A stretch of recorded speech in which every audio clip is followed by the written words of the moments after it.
So, do you remember when Squidward and SpongeBob went on strike and it failed so miserably? Um, yeah, but I hate to break it to you. I hate to break your intro, but SpongeBob did not. SpongeBob probably wasn't even thought of yet. Steven Hillenbrand probably wasn't even born yet. I'm just saying because because Henry, Gordon, and James failed miserably when going on strike, and that kind of reminds me of a Squid on strike, basically. Well, okay, let's be honest here. Did they really go on strike, or did they just really want another engine to do their work for them? It's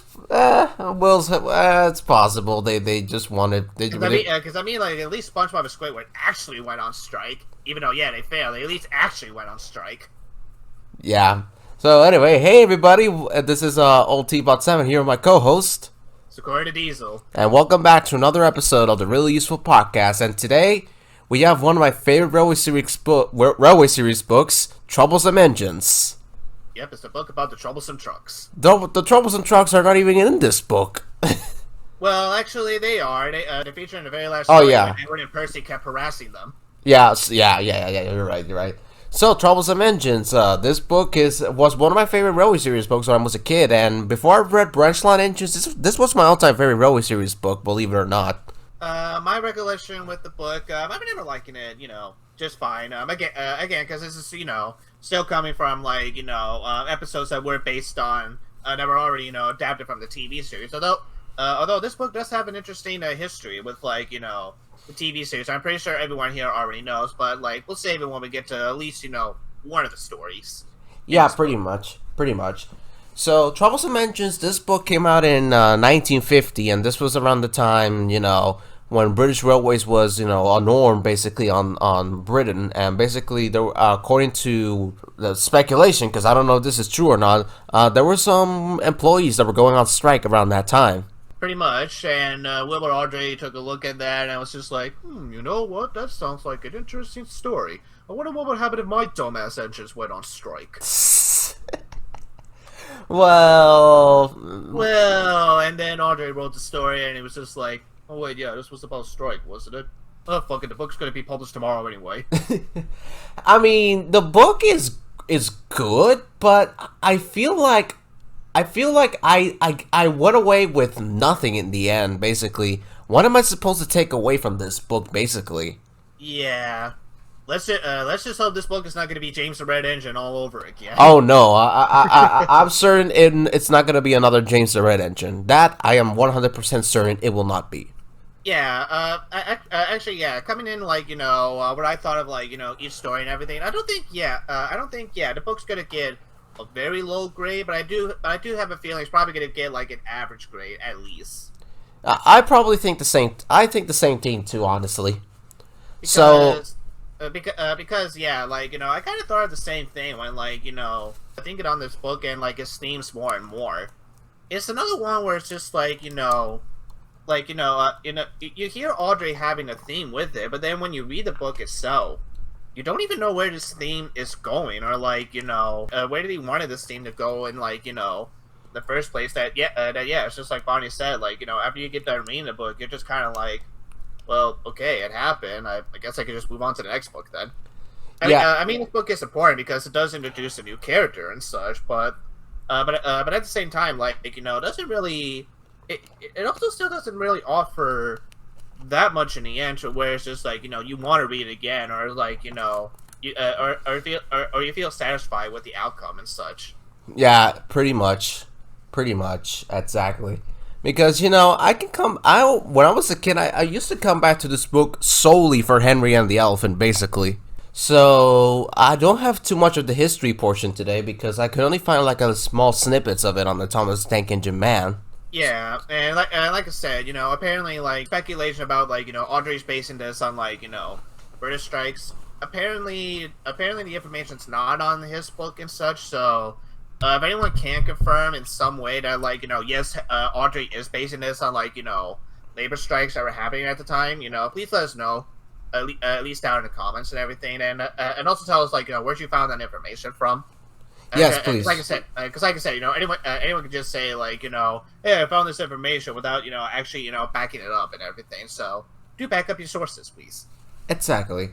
Yeah. So before we get started, let's talk a little bit about Percy for a second, because Uh, do we want to talk about him right now, or do we want to at wait till we least leave at the least story for him? in the history port, at least in history, in the historic purpose, basically. So Percy was an engine that Wilbur Awdry had built in 1949, the year that Tank Engine Thomas Again was published, and he basically assisted as a character in the layout, and basically he basically served as a prototype for C. Reginald Dobby to draw in for Troublesome Engines. And basically it was in the basically it was that model that inspired the character basically. And I think that's it because like I said, this book, I couldn't find much information on the book. Well, that's okay. I'm pretty sure we're gonna find a lot more useful information in the next book. Oh yes, the next book is definitely gonna have a lot of information. And of course, this is another book where Henry. I mean, this is the book where Henry is finally back to green.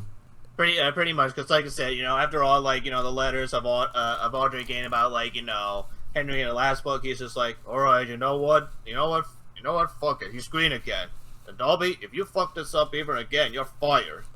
I was reading the book this morning, and I apparently there was a kid that fought with his father because the father said it was Henry, but the kid said it was Gordon, and they went back and forth until the mother intervened and basically said it's Henry. I could just imagine the mother waking up everything. It's just waking up to her child and her husband arguing about this was probably this was probably like nurse fighting before Star Wars even happened and everything.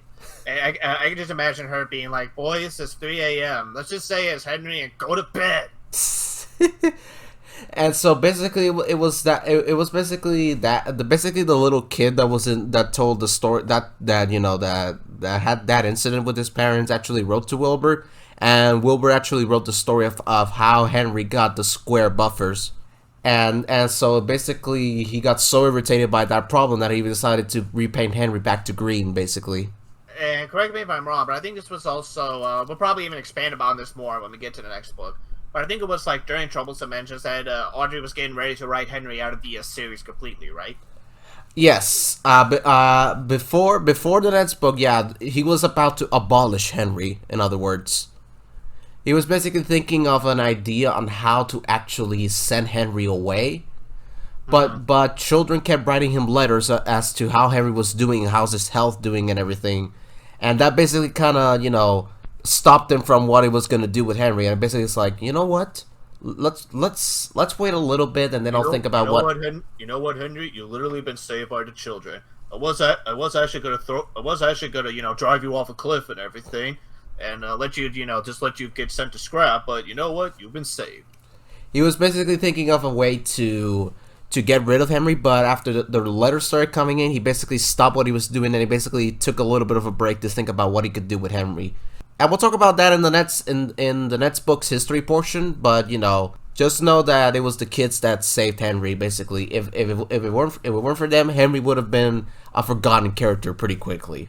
Well, to be fair, and again, it's getting a little ahead of ourselves. But even after Henry been resurrection, he kind of has been been a forgotten character in some way during the series until that story. But again, we'll get to it when we get to it. Until one particular story that is fucking amazing, but we'll get to that story in a later season. And so yeah, I don't have too much of the history portion left, so let's get into the stories because I'm definitely looking forward to this one.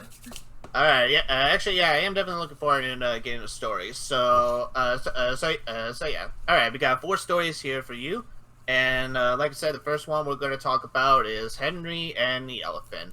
So basically, after now Thomas has gotten his branch line and everything, and after, let's say a couple months has gone by and everything, Henry and Gordon has started to, miss the little blue tank engine and everything.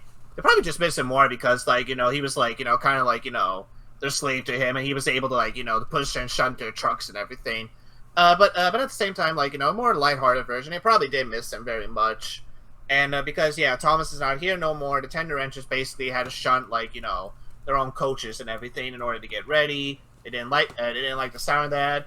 But then after when the circus came along in the town, they were actually pretty excited and everything. of course, but then the circus went away, and Henry got another job where basically he had to inspect a tunnel, probably the same tunnel in which he got shut up. We don't know for sure. I think it was that exact same tunnel. If you think about it, I've been wondering about that, but I think it's the exact same tunnel he was shut in. Let's say for the sake of argument that it is the same tunnel that he basically stays shut up in and everything because of the rain. And then it turns out that the blockage in the tunnel was actually a large crossed elephant. And basically Henry scared the elephant accidentally. He gets squirted with water, and then it becomes a grumpy little bitch. Till the end of the story. Yeah. So, all right. So Henry and the elephant. Actually, before we at least talk about the elephant story itself, I actually do like in the beginning on how on how Audrey stated how much Henry and Gordon miss Thomas very much, and that to me actually does show a little bit of I like a little character moment, because before then, and the very second story of Thomas the Tank Engine itself and everything, Thomas was more again, he was still the cheeky little kid and everything that kind of liked to harass the big engines, and so it's both Gordon and Henry and everything. But ever since Thomas has his own branch line and everything, I think it kind of shows that while they are proud of him and everything, that hey, he's got his own branch line now and such, you do kind of see that they probably did have some sort of friendship with each other that makes him wish that he was back with them in some way, shape, or form, which is actually pretty sweet when you kind of think about it. Yeah. Yeah. Also, we don't know how many months exactly it's been since they started missing, but we could assume it's been a while, because James has just arrived and everything too, and even before then, James was also originally going to be a shunting engine too for the big engines and everything. But now since he can also pull the express and do other jobs as well too, it also starts to show to him that we can probably make the argument that James thinks he's also better than everyone else, that he doesn't need to shunt trains and such. Maybe Gordon was starting to rub off on him about being a very important engine, which kind of makes sense if you think about it. Yeah, because pretty much after the the events of James at the Express, it has said that he and Gordon have become very good friends. So maybe after hanging around with Gordon so much, he also started to develop a big ego himself. Yeah, the circus thing, the circus train, actually, that was actually the first time where everybody got jealous of James, basically. Pretty much, because that was the first time when James was actually able to do a job that he actually wanted to do. And yeah, speaking of the circus train, even in the TV series, it is a shame that we never actually got to saw the circus itself too. It is a little shame that we never got to saw at least have a mention on performers doing something with elephants or anything, or at least get into more details how did the people feel about the circus coming to town. But at the same time, I can understand that probably would have dragged the story on a little bit. So I can understand why Audrey kind of glossed over that part real quickly and everything. The TV series actually did it as well. They basically did a short scene with James pulling the circus train, and that's it. Pretty much. Although I do like in the TV series, the circus music for that episode was actually really good. And even the shot with James pulling the circus train away, it actually matched up the music very well. And what makes that scene kind of funny is that the way Henry's looking, how long is this freaking train? How long is this freaking train? We know you're pulling a train. Get out! Stop rubbing it in my face, all right? And I also find it kind of interesting that it's called Topham Circus. It's does Sir Topham Hatt own a circus? Maybe he does, or maybe another family member owns it. Maybe it's actually his brother. Maybe it's actually his brother that owns the circus. Well, if Sir Lowen Hatt is canon, then I guess it makes sense. I mean, to be fair, he has grandchildren, so he should have some kind of family member. So yeah. And again, yeah, this is a story where Henry has preferred it back to his green coat again, which I actually do kind of funny that apparently since the entrance of Sulkin, Sir Hatt is thinking, all right, well, if I give you a new coat of paints, would you behave? I can just imagine them being like, sure, yeah, and then when they get new paints, they're probably like, oh, it's we're still complaining. Okay, so the story itself is a fine story. I actually do I actually do like the story, for what it is and everything. And now again, this is coming from like a kid that's seen like the TV version of the episode and everything. So now reading on this book and everything, and learning a little more on the TV series and everything. It actually does make a little more sense to me now, and I do understand like why Henry chose to go on strike in the first place. And again, this is going to present a little theme that, like, again, does make this book, fail in some way, because, like, so I am going to say this, right now. If the speculation that, like, Audrey, like, is basing this book based on labor strike is not true, then I actually do believe it. Because when you really think about it and everything, and again, like, this is going to give, this is also going to be more true to, like, the second book. The striking is not really the main part of this book. Really, the main part of this book is just, like, the big engine sulking because, like, they don't have a shunting engine and everything to, shunt their trucks or coaches for them. That, like, they have so much work to do. They feel like, they feel like, they're being treated unfair and such. And you can see in some of these stories, like, yeah, well, some of them are more for, like, petty reasons, and in some way, it's their own fault and such. Yeah. In some way, you do understand, like, their frustrations. In some way, that again, it does make you confused on like if Audrey is basing this on like striking, or he's making a commentary on striking, it's a little confusing on like what he truly thinks about striking. Like does he think that like striking is dumb and people are doing it for petty reasons, or like does he think that like the workers have workers have the rights to strike and everything, but like they need to do about it the right way. It's still a little a mystery basically. Yeah, pretty much. It's kind of like a mystery because like in this book and everything, Henry's kind of reason for going on strike and everything. It's kind of like you could definitely argue it's definitely more petty if anything, because like it does suck that like he got hooshed by an elephant and everything. But it's not like, the elephant, intentionally did it on purpose. He got scared because, like, that's what an animal does. Like, if an animal sees something he doesn't understand. To be fair, I'm actually kind of glad that the elephant, just got scared because can you imagine if he would have gotten pissed?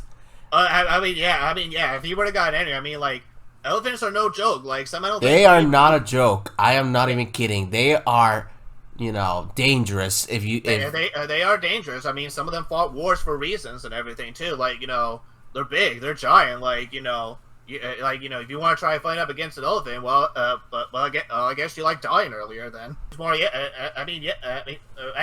actually, yeah.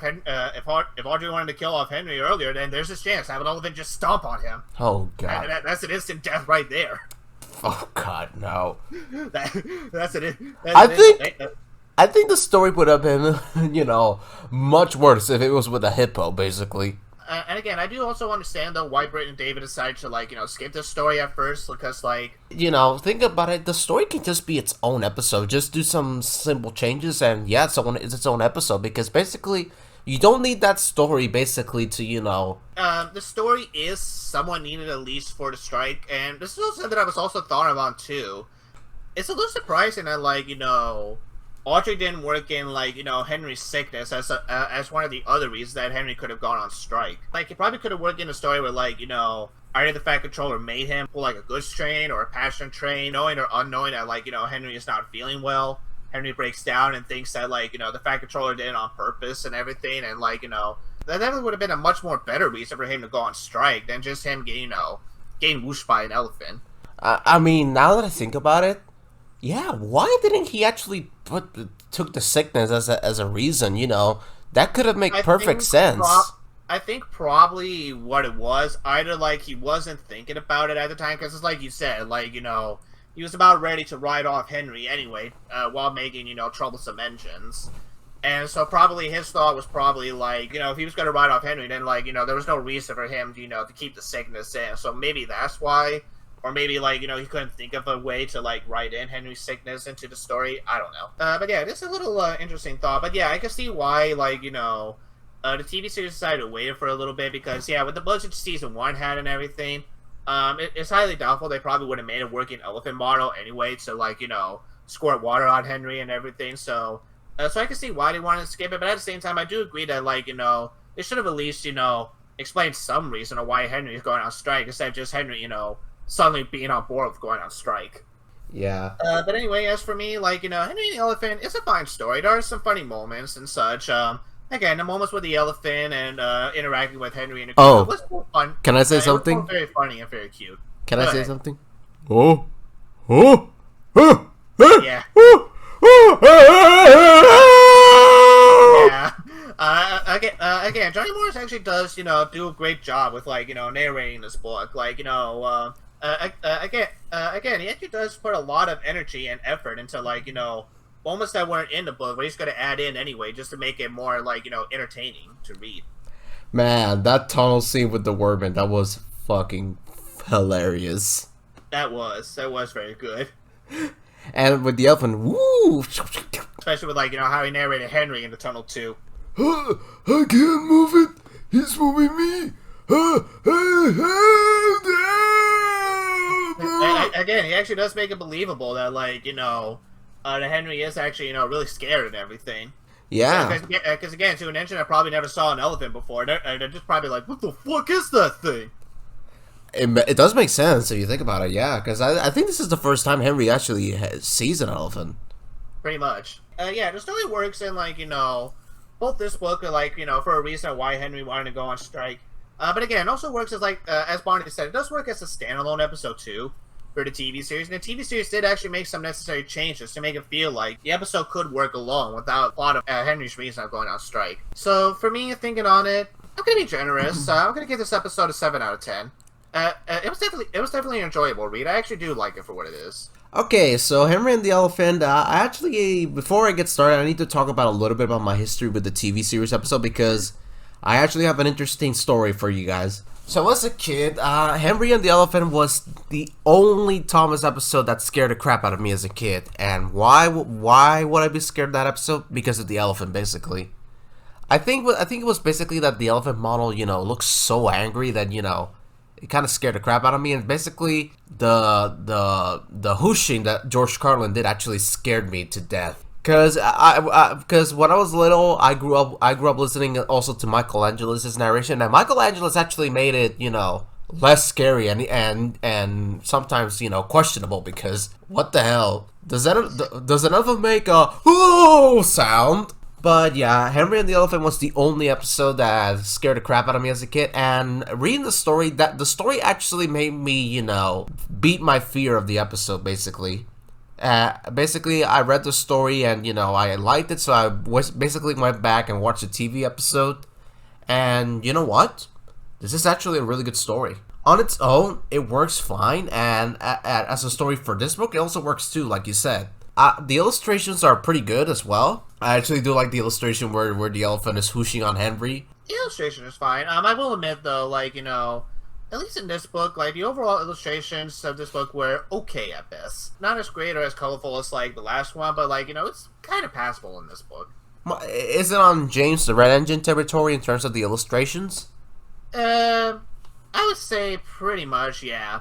But even then, even in James the Red Engine, like, there were still some colorful moments in the book. This one felt like, was kind of, well, I guess less colorful in a sort of way. Like, again, there were some good illustrations here and there that I actually do like, in some way. But even in some of the illustrations, like in the first illustration and the illustration where, like, Gordon and Henry are getting envious at James for pulling the circus train away, the perspectives are kind of a little weird. And actually, I'm actually glad you brought up that illustration. Do you notice something strange in that illustration? They're both painted blue! Oh no! Wait, no. Remember, that's not Henry. That's Benry. Oh yeah. I forgot about Benry. Yeah, that's right. Yeah. I forgot about Benry. Yeah. So that's just Benry. Okay. That's just that's. And they both have square buffers too. I'm just looking at the illustration too. Oh my god. They both have square buffers. So basically, like, Dolby didn't learn anything. Absolutely nothing. Actually, there's also an illustration error. I don't know if you look at the illustration where the elephant is pushing Henry out of the tunnel. Look at Henry, just at Henry, and tell me what you see. I want to hear. Do you see any blue on him? No, I don't. Okay, so basically, I think this was basically an error with the earlier prints of this book, but in the earlier prints, Henry was actually painted blue in some parts. He was half green, half blue. But anyway, Henry. Aside from that, the story is really funny as well. With the workman running from the tunnel to the elephant hooshing Henry. Yeah. It's funny. It's a really funny story, and kind of humoristic too. It is. It is. It's a fun story, and like I said, on its own and everything, it's a fine story. And again, it does work. It does work well as a standalone episode too for the TV version. So. Yeah. So as for me, Henry and the Elephant, I'm actually gonna give it a score higher. I'm gonna give it an 8. Alrighty, so 7 for me and an 8 for you. Alrighty. Yep. So there we go. I actually have to give this story some credit because the book version actually helped me beat my fear of the TV series episodes. So. Okay. So yeah, good job, Troublesome Engines. Good job, Troublesome Engines. You helped little Bonnie overcome his fear.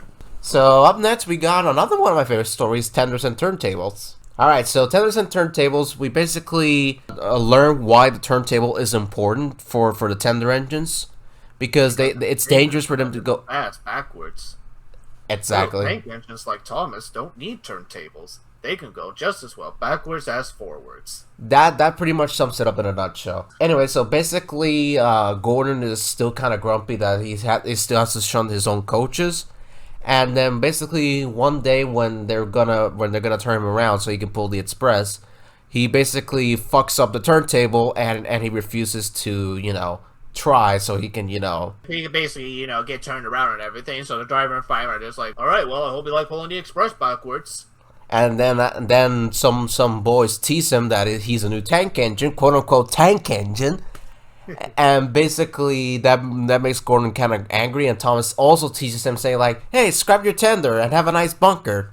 Can you imagine if Gordon was converted into a tank engine? I basically have imagined. I've actually imagined that plenty of times. I'm actually thinking, how would Gordon look as a tank engine? I would imagine if he was a tank engine, he probably would look something similar like Arthur in some way. Yeah, I can see him being sort of like Arthur, or I can see him being similar to a character. I don't know if you know about this character. His name is Hurricane from Journey Beyond Sodor. I think I have heard of it a little bit before, but I have not seen Journey Beyond Sodor yet. Okay, so he basically either like Arthur or like Hurricane, basically. So then after that, James basically teases him as well, basically saying like, "I'm not so fat as you," and basically then comes what I think is the best moment from the story. James is spinning around on the turntable, but unfortunately, due to high winds, the turntable spins around very fast. You spin me round, round, very round, round. Record, baby. And then basically the turntable stops. James is dizzy. Gordon actually gets back at him, saying like, "Are you playing roundabouts?" And then the story ends with basically all the 3 engines deciding to go on strike the next day, which actually serves as a prelude to the next story. Well, that's a story for another day. That's a story for a few minutes. But first, let's give our thoughts on this story. Okay, so Tenders and Turntables, this story I don't have too much to say, honestly.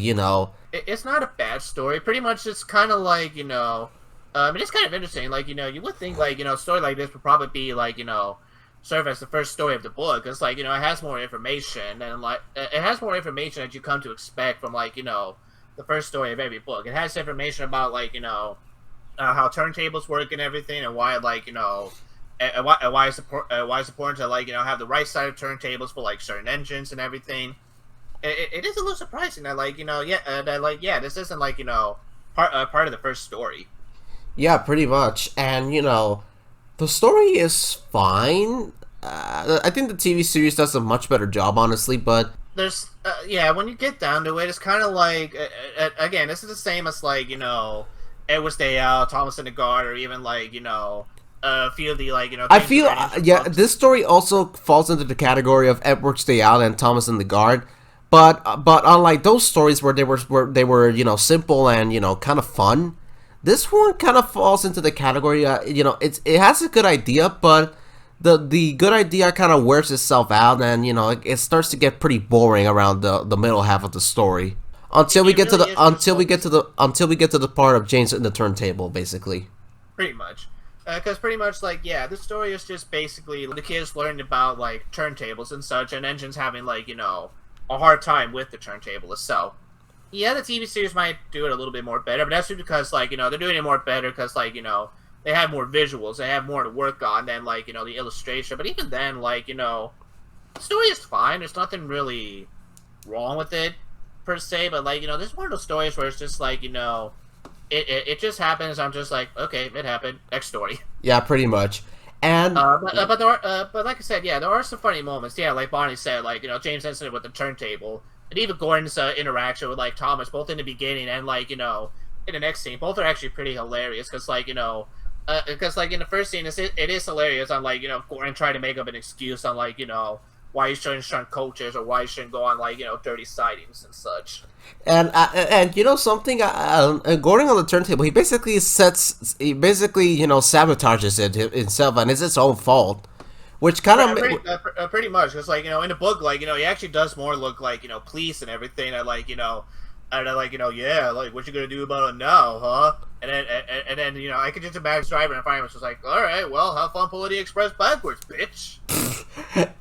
But basically that kind of makes me question about Gordon going on strike, because basically he sabotaged the turntable and it was his own fault. So why is he gonna go on strike for something he caused? Because petty reasons. Because that's how real life works. Sadly. yeah, I get you.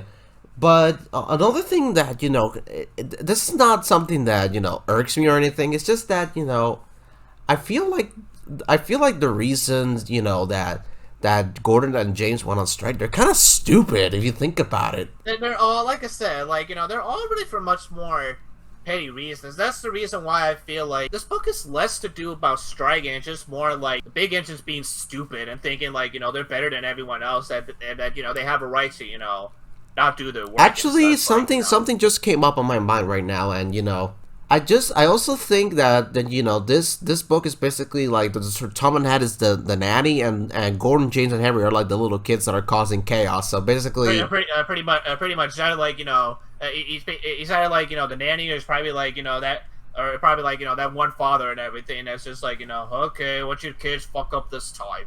Basically, so I feel this book is basically about learning how to do stuff properly instead of actually go on strike, because the strike, I don't see a strike happening. Well, technically, I mean, it's sort of. I mean, in the beginning, it does look like they are going to go on strike. But let's say that when we get to the next story, because we're getting a little ahead of ourselves here.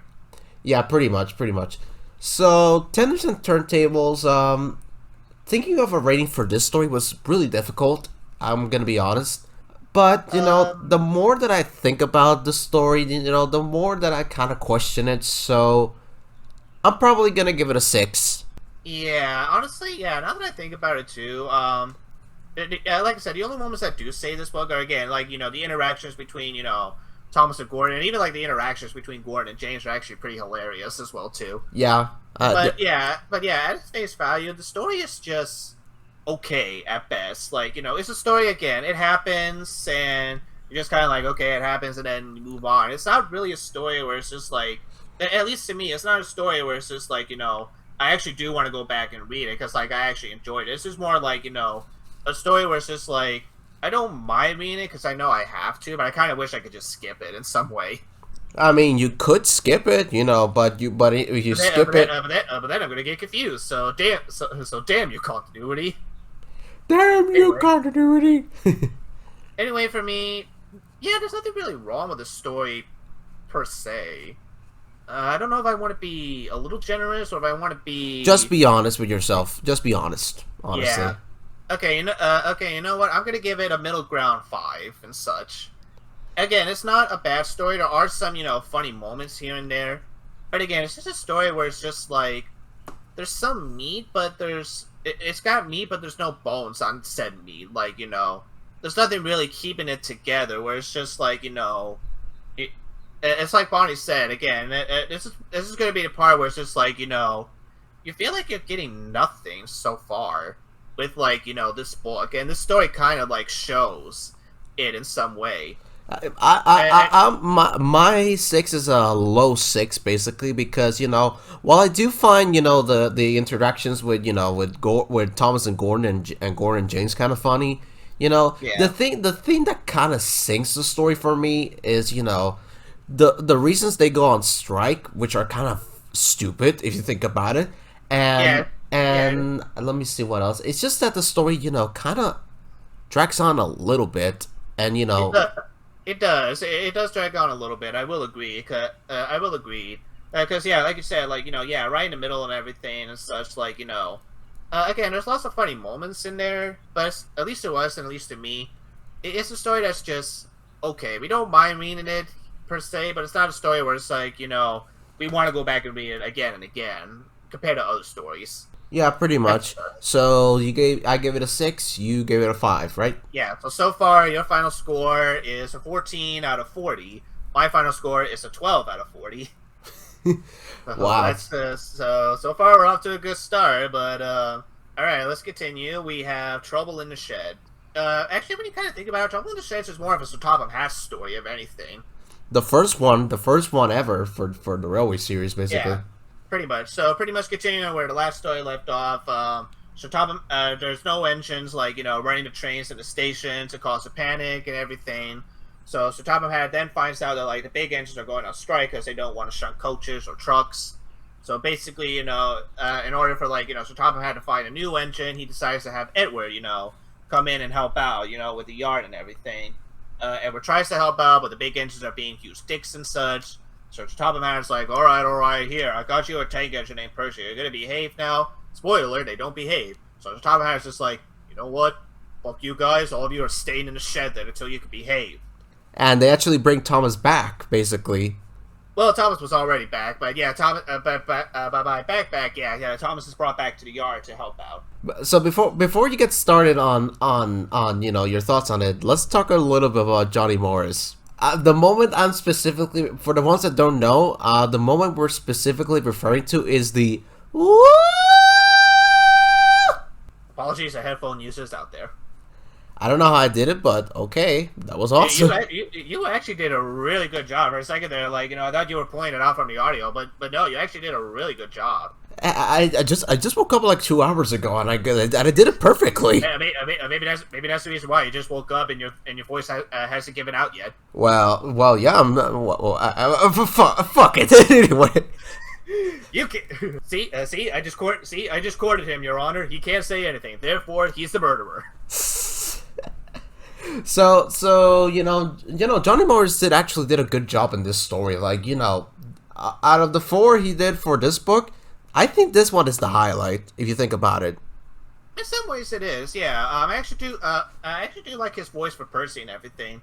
It's almost similar to Thomas, but it's more like what'd you say? Not very much higher pitch. More its pitch is more like a lower pitch compared to Thomas. And I think it actually fits well because actually, yeah, let's talk about Thomas and Percy just for a little bit and everything. Sure. Because technically, this is the first time, they do interact with each other and such. And even reading on Percy's, introductions, there are actually some, key differences between Percy's character to Thomas's character. To where, they both do, are kind of like children.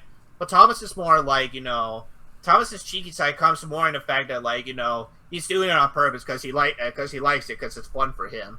Where Percy's cheeky side is sometimes it is mostly just for fun and everything, but at other times his cheeky side is more it more comes out because he's only doing it for the engines that are either being mean to him or being mean to his friends and such. Yeah, and also when the series goes on, as the series goes on, Thomas becomes the more mature of the two, where Thomas knows how to have fun, when it's safe. Percy, and pretty much Percy's kind of the innocent, naive little child and everything that likes, to cause a ruckus and everything.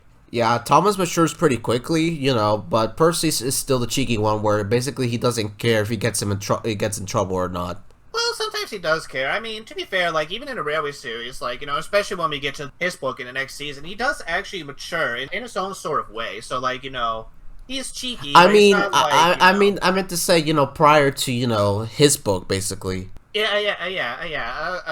Okay. Then yeah, I do know what you're getting at with that one. Yeah, And so it is also kind of sad too that like we don't really get to see him and Edward acting together all that much and everything. His friendship with Edward, like it's really believable, and it's almost kind of like wise old grandpa, showing a new young kid around, helping him out and such. Yeah, but I think the best interaction Percy has is with a character we're gonna see in a few episodes. I'm not gonna say who it is, but we'll get to it when we get to it and everything. Overall, I do actually like Percy. I actually think this story and even the next story does actually actually does a really good job at introducing him and showing him what kind of character he's going to be, like, when we see him next time. And then, okay, so again, yeah, let's go ahead and talk about the quote-unquote strike. So, yeah. So again, this story is fine, per se. There's nothing really all bad about it, per se, but it's another one where it's just like, again, it feels like Audrey, like, you kind of get the feeling he knows where he wants it to go, but at the same time, like, when you read it yourself, you're not sure where he wants the story to go in the first place. Because first, like, it does seem like that, like, okay, yeah, maybe, like, the big engines are going to go on strike. But then, like, as soon as Edward comes in, they're just like, well, okay, I guess we'll just do our jobs and such, too. And he kind of, like, drops the strike. That basically sets up that basically is like the Achilles heel of the strike, basically. Edward shuns the coaches, and the engines are like, okay, well, he shunned the coaches, so I guess. Yeah, I mean, I can just imagine, like, the big engines being like, oh, don't worry, he's not going to get another engine to shun. We'll stay in the shed all day. And then top of hat with the smug face, just like, all right, well, here's your shunning engine, get to work. And they're like, shit, we promised. Oh man, it's pretty much after that, this whole strike plot just kind of drops. Pretty much in the rest of the story. And the rest of the story is just, the big engines being dicks to, like, Edward and Percy. And so top of hat is just like, all right, fuck you guys, stay in the shed. I'm tired of your shit, all right? It's a Tuesday. Honestly, I have to tell the truth here. Go ahead. When the strike plot, drops altogether, that's when I started to get a little frustrated, because isn't this book supposed to be about going on strike? Then if it's about to go on strike, why the hell would you drop the freaking strike plot? Yeah, I do agree with you. It's just like, again, this is a book where it's just like, yeah, as soon as the strike plot is gone, I wouldn't say it drags, but it does feel like the story is just going somewhere without a plot, per se. And the theme and the central theme of this book is destroyed after the strike plot is gone. Like, what is this book supposed to be about? Pretty much. I mean, if Audrey wanted to keep the strike going, and like, again, maybe like, yeah, or drag the story on a little bit, but if we want to keep the strike going, like, instead of like, actually, doing the work as soon as Eric comes in, like, if I was one of the big engines, like, I probably would have stayed in the shed, because, like, I probably would have considered it, because, like, the whole reason of going on strike is that they're saying tender engines don't shun, and yet here's Edward, a tender engine, shunting, and, like, they're suddenly just okay with it and such. I mean, they're somewhat okay, like, not totally okay. Isn't that hypocrisy or something? Pretty much. It's hypocrisy, but I'm pretty sure, like, the tender engine will make some bullshit excuse of why it's not. But, see, yeah. this is why I started to get frustrated, because the story just drops the plot altogether. What is this book supposed to be about after all? Yeah, and as soon as we get to the last story, and now that the plot is gone, like, what else are we supposed to focus on now?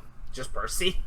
I mean, it makes sense, because, like, yeah, Percy's here and everything, but yeah, it does feel weird. Yeah. Anyway, go ahead. Sorry if I interrupted. Yeah. I was gonna say that, like, if I was one of the tender engines, and, like, I saw Edward coming in, shoving coaches and such, and everything, I probably would have just stayed in the shed. I probably would have stayed in the shed and then harassed Edward, and then Shatopah could have got an excuse to get Percy and everything. Yeah, that would have worked so much better. Yeah, and then maybe after Shatopah gets Percy and everything, and, like, maybe the engines does do their work a little bit, but they still get. You can still show the engines throwing temper tantrums and still have them be shut up in the shed. Like, that still could have worked. Yeah, honestly, that could have worked. And actually, I would have tied in a little bit to the next story in too, which we'll get to it when we get to it. But go ahead. You go ahead and finish up your thoughts. Or another thing that could have worked is basically them they stay in the shed.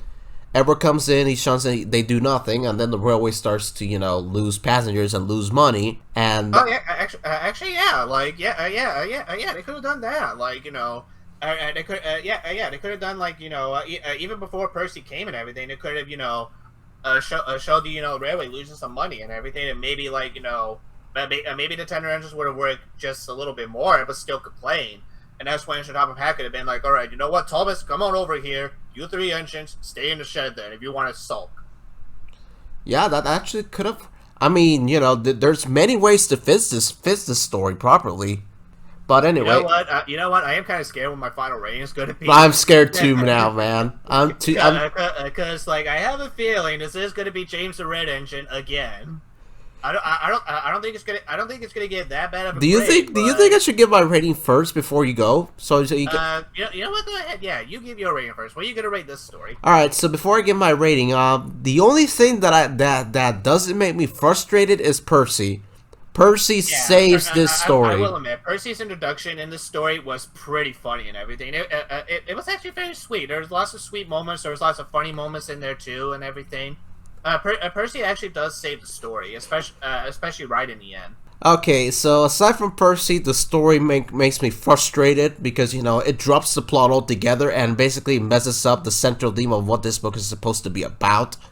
So after thinking about it, my heart is racing. Go ahead. What's your rating? My heart is racing. I'm sorry, guys. This is probably going to get me some hate. I'm sorry. Go ahead. But this story is a 2.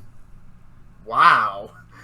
Okay. Actually, that did actually caught me off guard a little. So, alrighty. Well, so far your final rating is a 16 out of 40. My heart is still racing. I don't know why. Okay. All right. Here's the deal. Before I give my rating, let me give this to you. Let me see what would happen if you were to give it. You need all right. In some way, you need to give the final story in some way, probably somewhere between a 7 or a 10. If you can give it a 7 or a 10, then your grade for this book would at least be a solid D. If you give the last story somewhere between a 7 or a 10, it's possible you can give this story a solid D. But if I give it a 6 or a lower? If you give it, let's see what happens. If you give it a 6 or a lower, let's see, anything below a 6, and yes, it's going to be an F. My heart is racing. This will be our My heart is racing. This will be our second book where it's just and we even just said it in the intro too. We even just said we even just said, I don't think it's going to be that bad. But then we're talking about the stories again, and it's James the Red Engine all over again, where it's just like, yeah, you know what? Maybe this book fucking sucks. Don't buy it. It kind of hurts me because this was one of my favorite books as a kid. I mean, Bonnie. Let's be honest, okay? Think of this book as something else that you love, maybe think about it as a favorite pet or something, or maybe you got a favorite friend. You like your friend, your friend is good, and he means no harm, but sometimes you just gotta call them out on their bullshit, and you just gotta be blunt with them. You gotta be brutally honest about them, and that's the only way they're ever gonna get better. I guess you're right. Anyway, let's get on to your final thoughts on rating. So, alright, so for my rating with Troublesome Engines... Troublesome Engines. Trouble in the Shed. Trouble in the Shed, yeah. They both start with trouble. It's the same thing. Anyway. So yeah, my rating for this, so yeah, also thinking about it, again, I don't really hate the story per se and such. There are some good moments, but yeah, when you get rid of the plot altogether, it really does become a confusing sort of mess and such. So for me, I'm gonna be a little generous, because like I said, I don't hate the story enough. There are still some funny moments that I do like, but because this story again loses its focus so quickly, I'm gonna give it a 4. Okay. So actually, we're both at 16. You and I are both at 16. And I should paraphrase this a little bit. I don't actually hate Trouble in the Shed. I think it's a good story, but if we look at it from a critical point of view, there are a lot of problems, and some. It is, yeah. Again, don't take our ratings to mean this is our to mean everyone should feel this way about this book. Again, if you enjoyed the book and enjoyed the story, enjoy it. Because at the end of the day, the books are harmless. It's not they're gonna teach. It's not to teach any bad messages or anything. We're just, like I said, as Bonnie said, we're just more looking at it we're pretty much looking at a critical standpoint, and even pretending let's say this book came out fresh new, and everything. This book came out new. We're basically taking the point of view if we were alive in 1950 when this book was published, for example. Yeah, if this book was published, there was no other, the other books didn't exist yet. There was no TV show, there was no toys, there was no anything. And then we're just taking a look at how do we feel about this book, and even then, like we can still take a look at this book, knowing what the other books are going to uphold in the near future, and we can see where Audrey's mistakes are going to start, getting more better and better as the series goes on. Yes, definitely. So, yeah. So pretty much, both Bonnie and I, our final rating so far on this book is a 16 out of 40. So we both, so the final story for us, we both need to give it a 7 or a higher. If we give it a 7 or a higher, then basically both of our final scores would most likely be a D. But if it's 6 or below for any of us, it's James the Red Engine again, and it's going to get an F. I'm nervous now. May God have mercy on us all. Alrighty. Anyway, so this is your time. So, Percy runs away. Okay, Percy runs away. So, Percy runs away starts off with the big engines feeling guilty about going on quote-unquote strike. After a few days, the Fat Controller comes back to the shed and opens it, and he says, I hope you're sorry about the strike, and I'll let you out if you promise to work hard, because the others need a change. The three engines agree to behave, and basically Sir Topman says, please remember that this no shunting nonsense must stop. And the big engine says, no promises. No problem. Also, before we continue, can I just say that, I like how when Johnny Morris, narrates the part with, the engines promise to be good. I like how, in the end, when it's Gordon's turn, he's hesitant a little bit, but then he's just like, oh, fine, yes, I agree. Yes, sir. I actually do like that little attention to detail. I actually think that was actually really clever of what he did. Yeah, I have to agree, because he made Gordon, because Gordon was the leader of the strike, so he basically is like, oh, fuck it, yes, sir. Yeah, because pretty much as soon as Henry and James said yes and everything, he was just like, well, I'm all numbers, so I might as well agree. And then basically the story, we basically see a little bit of Thomas, Edward, and Percy playing in the branch line for a few days. And pretty much going off with Annie and Clarabelle while, Edward and Percy, harass trucks.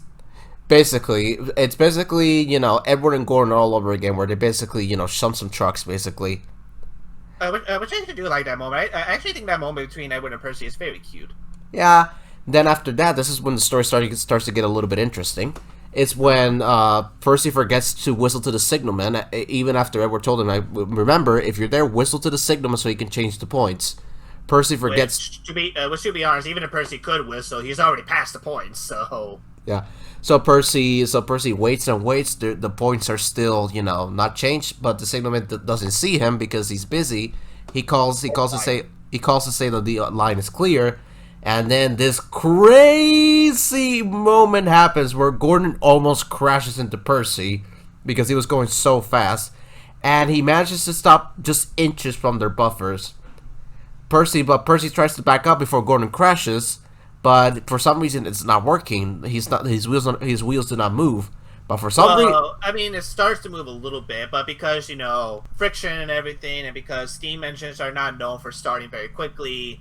Yeah, good luck at trying to book it in out of there right out of the gate. Yeah, so basically, then after Gordon stops, that's when basically Percy rushes off away without a driver and fireman, I might add. Take the note of that. Take the note of that, Mattel. Take the hint. But anyway, so Percy runs off on his own, and basically he can't stop because he has no driver and fireman to shut off steam and apply the brakes. And he basically stops in a dirt pile. And that's when Gordon comes in and rescues him, say, you start so quickly, just stop the nasty accident. And then after that kind of yes and kind of no.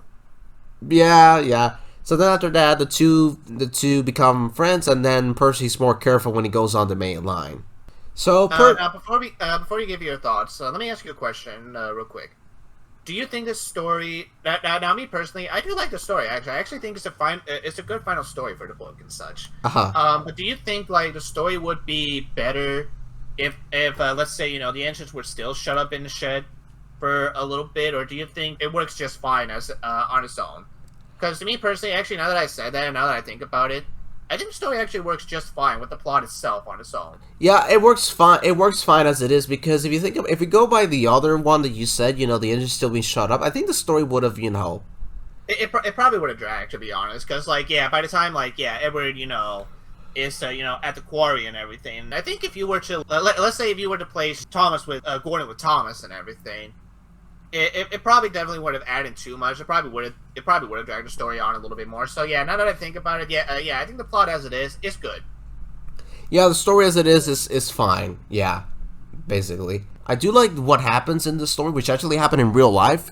On Christmas Day of all days, there was one that happened on Christmas Day 1910, where basically Oliver's basis ran away so quickly, and it basically derailed because the engine couldn't stop. And there was another incident that actually did happen, following close to like Gordon and Percy, although sadly the engine did crash together.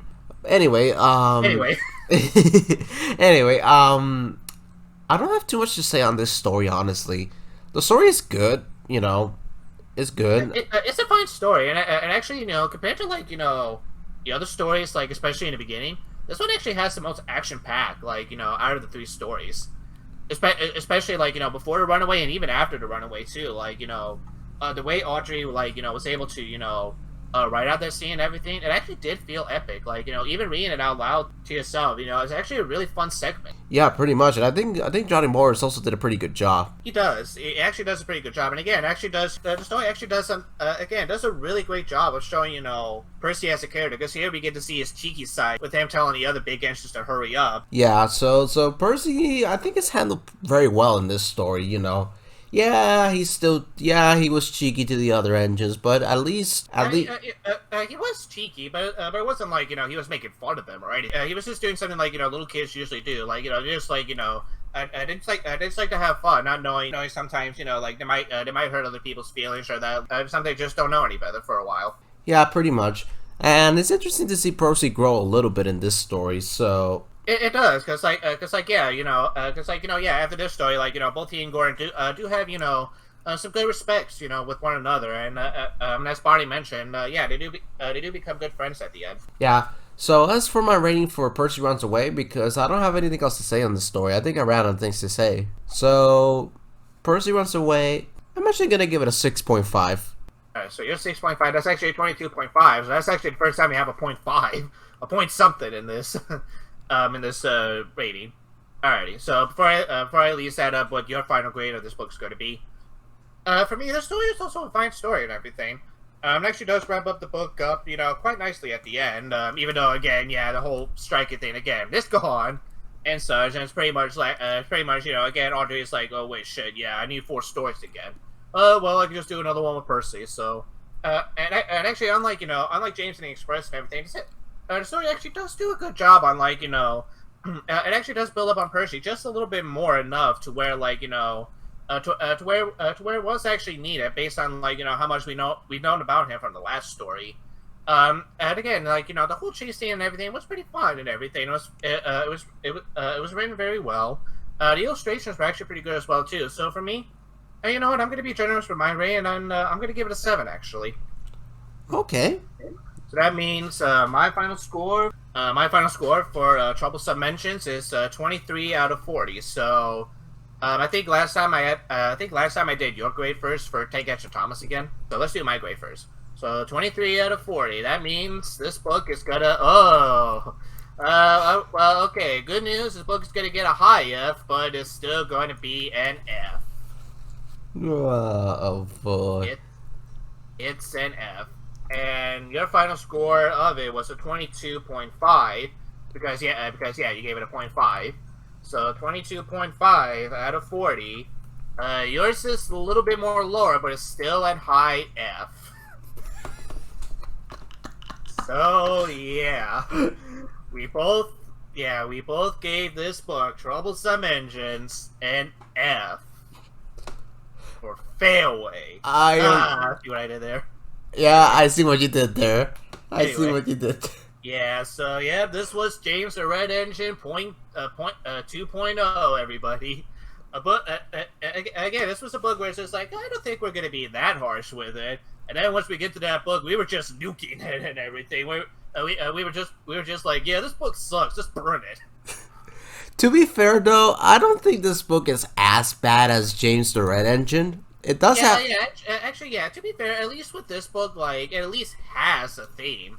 It didn't went nowhere in the end, but it still had a theme in some way. pretty much. And you know, I actually prefer this book over James the Red Engine as well. But actually, yeah, I do agree with you that, yeah, like, you know, comparing this to James the Red Engine, I actually would read Troublesome Engines a little bit more, because at least, like, you know, again, it does actually have some plot. It's got plenty of funny moments, and there are actually some actions, you know, to go along with the book too. That actually does make it a little bit more enjoyable than James the Red Engine. Agreed. I so have to agree there. Yeah. But still, it's pretty surprising. Another book where we thought it was going to get a decent grade, and actually no, lo and behold, it got another F. I am honestly very shocked at this. Honestly, I'm a little surprised. I'm a little surprised too, to be honest. So now I'm actually very interested in when we're going to get to Henry the Green Engine. I'm very curious about what grade that book's going to end up getting. Because there is one story in that book I can think of that is probably going to get a very low score, and for a good reason. Yeah. Yeah, and that's another book too that, like, again, this is based on what I remember from the Railway Series Book Club. Again, they also brought up some good points with the book itself. I'm just like, yeah, maybe I should read this book again. Maybe it might actually change my view a little bit. So, did you watch it? Did you watch that episode before we started the podcast? I did. I did actually watch all their episodes before we started this podcast. So yeah, but again, it's been a long while and everything. So I am still, you know, I am still reading this book. I am still reading and reviewing this book on my own and what I truly think about this book, and not being inspired by them per se. Yeah, same here. Same here. I to this day I still haven't watched all of their episodes. So basically, I'm taking this book, all the books we're reviewing, with a grain of salt. Basically. Pretty much. Same here too. And but yeah, and that next book's also going to be interesting too, because as you mentioned, there's going to be 5 stories here, which means, like, you know, it'll get a little extra rating for itself. So hopefully, who knows? Maybe, like, you know. Maybe that extra story might help out, you know, maybe get a better grade than Troublesome Engines, but I don't think so, but we'll have to wait and see. We'll have to wait and see for next time, but yeah. So final thoughts on this book. Do you want to go first? Or do you want me to go first? You go first. Why not? All right. So, Troublesome Engines, again, like, you know, we should preface this by saying, like, we don't think this is the worst book in the series, or that, like, you know... Far from it. It's so, yeah, or that, like, you know, it's so bad we don't want to read it again. It's just, yeah, looking at it from, like, a critical point of view, it is really tough to decide, like, you know, what Audrey was actually thinking when writing this book. Was he actually writing this in the mind that he wanted to provide commentary with the striking, or did he just wanted to make a story about, like, you know, what was life on the main line after Thomas, you know, is no longer working with them and everything? It's another story where it's just like, you know, he has an idea, but it gets, but I feel like he was getting lost, you know, during the writing section, and it made the readers, like, you know, and it made us feel like, you know, we also don't know, like, you know, what the story is trying to get at either in the end. It's like Barney said, like, you know, you read the story and everything, it's not bad, but after you get done reading it, you just kind of feel like it was just a story that you just read. It was just like, okay, I guess that was fine, I guess. Well, better move on to the next story. Yeah, so as for me, Troublesome Engines, I still enjoyed this book from time to time, even when, you know, I'm bored and I want to read a book. Then almost like I picked this book as one of the first I'll read, because, you know, I'm not the sort of person that likes to go in order. I sometimes like to go out of order because, you know, for boredom reasons. Yeah, and like I said, well, it's also like you said too, like, you know, well, yes, like, you know, the books actually, you know, offer continuity. It's not like, you know, you have to read them in order and everything. There are some books you could actually read out of order and probably still get an idea about, like, what's going on. And actually, I think that's one of the charms with the Railway Series books, is that, like, you know, you could choose to read them in order, but even if you read them out of order, I don't think you will get, like, super lost or anything like that. And except in a few occasions, but most of the time, no, you can read them in any order you want. Pretty much. So, you know, Troublesome Engines was, you know, it was a good book, but I think what really killed it, in my personal opinion, was that the strike plot died pretty quickly. Like, it was set up, it was, you know, getting ready to be set up to something big, and then suddenly just disappeared. And that's what I think killed the book for me, in my opinion. What about you? I think it's the same thing like you said too. Yeah, pretty much just like what we've been saying, like throughout this whole episode. It's just like it's got a plot, but then once the plot happens, it gets dropped very quickly. And then it just kind of makes you feel like, okay, then what was the purpose of the plot if you're not really going to expand it all that much? Yeah, and then that's it. Nothing really happens after that. Pretty much, and yeah, it's like you said, like again, me personally, I don't hate it, and like I wouldn't mind reading it again, from time to time myself and such. I don't mind reading it. It's just looking at it more critically and everything. Like it's like you said, like when you look at it critically, like you felt like you were getting nothing in the end. I mean, yeah, this is not the worst Railway Series book I've ever written. I think there's a much worse one than this. It's just the strike plot was executed so poorly. It was set up to be something big. It was getting ready to be something big, and then you're basically on the edge of your seat thinking, oh, where's this gonna go? Are they actually gonna go straight to the point where the railway loses money and everything? Only for it to be destroyed pretty quickly once you get to Trouble in the Shed. And that's what I think is the thing that kills the book for me. And yeah, I think that's it pretty much. Do you have anything else to say? Nothing really. It's just that like I hope you guys were just as surprised as us when we gave the final grade again. Like we were ready to at least give it a at least to me, I was ready to give it at least a C and such. I was expecting it to give it a B, a solid B, but guess the tables turn on us. The tenders and turntables, and then Troubles in the Shed turns on us and everything too. It was just like, pretty much after that, it was just like no matter even if we were to get Percy runs away, like somewhere a 10 or something, it still wouldn't be enough. Like it still would have been at least a D in the end. So yeah, but an F, that was pretty shocking. It was definitely very shocking indeed. And so with that, we're done with Troublesome Engines. This was pretty fun to do, honestly. This actually was another fun episode. Again, this was James the Right Engine 2.0, pretty much for us. Where it's just like we were about ready to get into the book as fast as we could, and our fair criticism was just pretty much it was just pretty much beating up this book until it got a black eye and it couldn't breathe anymore. Yeah, this is the magic of doing episodes like this. Like, we go in with a prediction that we're gonna give it a high score or something, only for the criticisms to overpower the greatness of the book and basically affect the rating and the grade. Pretty much. Yeah, and so with that, yeah, guys, this is the end of the Troublesome Engines. Thank you for watching this episode. I can't wait till we get to the next book, because the next book is gonna be a fun one. It's definitely going to be a fun one, and after we get done reading it and everything, again, maybe we shouldn't make too many predictions just yet, because I do have a feeling, that book's probably going to be another one where it's possible we might even give that book a low grade or something, but we shall see. Yeah, we shall see. So anyway, guys, thank you so much for watching this episode. If you guys enjoyed this episode, don't forget to hit the like button, and if you guys want to see more episodes of the podcast, hit that subscribe button as well. Also, don't forget to check out our channels, Ultimate7 for me, and Zecoa the Diesel for Zecoa. And he also has a gaming channel, which I'll also leave a link in the description below. So, yeah, next time when you guys see us, we'll be talking about Henry the Green Engine, aka when Henry got saved in the end.